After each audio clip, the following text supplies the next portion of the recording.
One of the ways, even in the existing system as we know it, to change behavior is simply to give information and sometimes to tie some payment to that. And the answer is absolutely, unequivocally yes. And that's where you're going to see in the next 5 years an explosion in two areas. Under the Affordable Care Act and under many of the state laws, all the claims data is being given into state repositories and then will be made available to consumers. So now for the very first time, you're going to have transparency.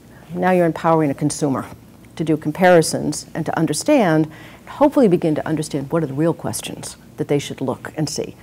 What percentage of the high-risk kids in this practice get fluoride? Now I'll know, it'll be transparent.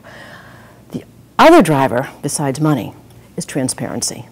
So now, because all of us are in this and want to do a good job and have gotten to this position because we want to be the best and we want to be good, and I look at this and I say, whoa, I'm at the bottom? I'm going to figure out what I have to do in my practice to do it differently. I think you're going to see tremendous change. Certainly we've seen it on the payment side without even making additional payments, just giving people information with no conversation about it. This is just information. It's not tied to payment. It's not just information. Here's where you are, and particularly against who you are against your peers. I think you're going to look at the way that it's built as a solo practice. And I think you're going to look at moving much more into group. Even if it's solo, you can still be connected to group. I think that's going to change dramatically.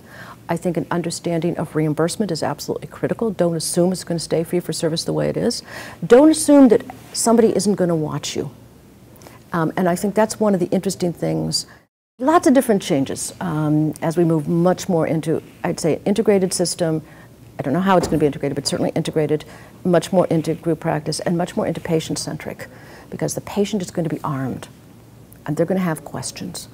I think that you are going to see a need for much greater team understanding and building. And I wish, as I look out at all of the communities that I work with in the work that I do, that there was that broader understanding. So everybody needs the tools, vet, business, the skills.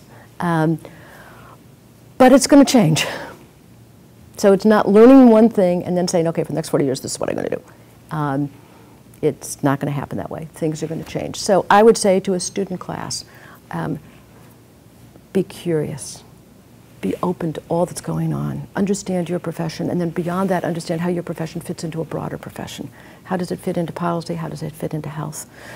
Think about how to learn from others and work with others, because I think that is going to be something that if I had, nobody can predict the future, but one is looking at a healthcare system where the pressures are saying we have to coordinate. We cannot be fragmented. We have to think about how to work together. We have to make the patient the center.